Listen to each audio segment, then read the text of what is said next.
All right, so this is Algebra 1's student version. This is to give to our math department to kind of preview and let me know how they feel about this content area. So it goes from Unit 1, Foundations of Algebra, all the way to Unit 15, and this is for a full year course. I'm going to actually go straight into Unit 2 because this is just general foundational material. So I wanted to give you a quick preview so the math department can give me some good feedback. So when you click a certain content area that it's going to preview, the part that Rosie, Maria, and I are trying to decide is whether Apex, this particular vendor, is going to be a good vendor for us to choose to teach this material to our students online.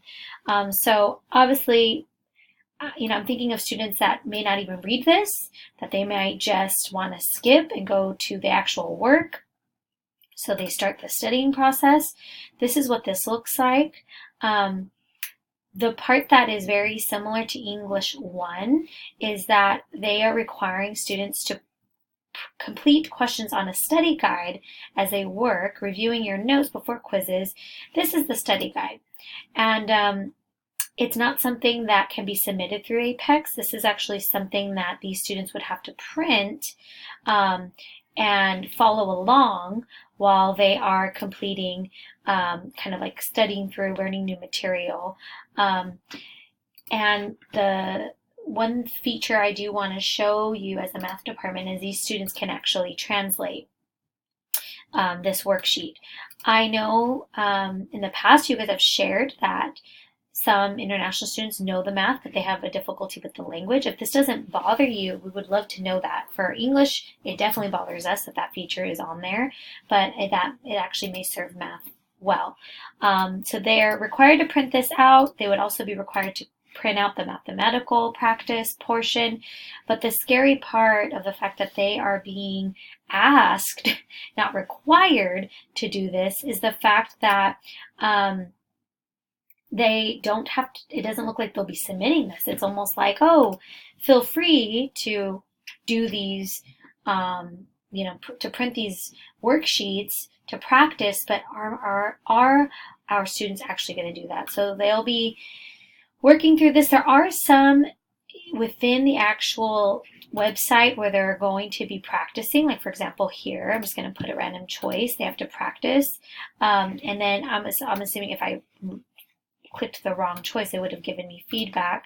Oh wow, I keep getting them correct, but hopefully this was the wrong one. Feedback correct. Oh my goodness, I'm just being lucky. Let's try B. Feedback correct. Okay, I don't know how I keep getting them right, but anyways, it's okay right here. Feedback incorrect.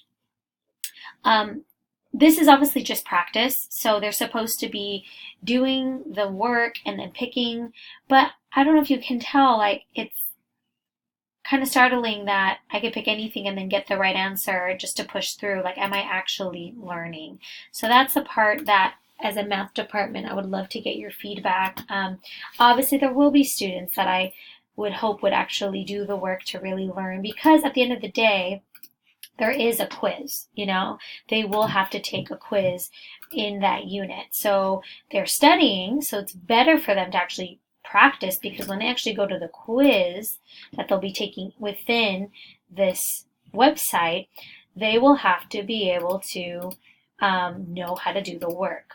Obviously, like right now, I am just going to guess because it does give them feedback instantly. So as soon as they finish this 10-point quiz, it's going to give them instant feedback. So, all right, so I got a 20%. If they expand it, it's going to let them know what they got correct and got incorrect.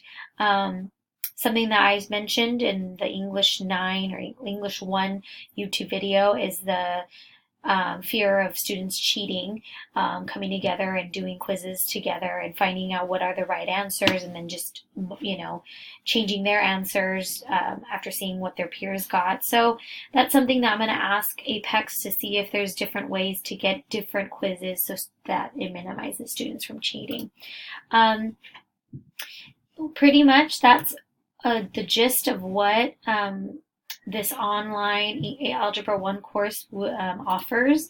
The part of me that, like, for example, I like that it tries to tell me, hey, you have things to finish before continuing, but I still can continue. And that's the part that gets a little startling. Like, in order for a student to actually get credit for this course, are they going to be required to complete every single task, and how are we keeping them accountable? So just wanted to give you kind of an overview of what this looks like. I am printing out the syllabus for you guys just to look at the type of material that is being taught. I printed it, and I'm going to give it to Brittany so she can go ahead and look at the concepts that are being covered. So thank you so much for your feedback, and I look forward to hearing from you all soon.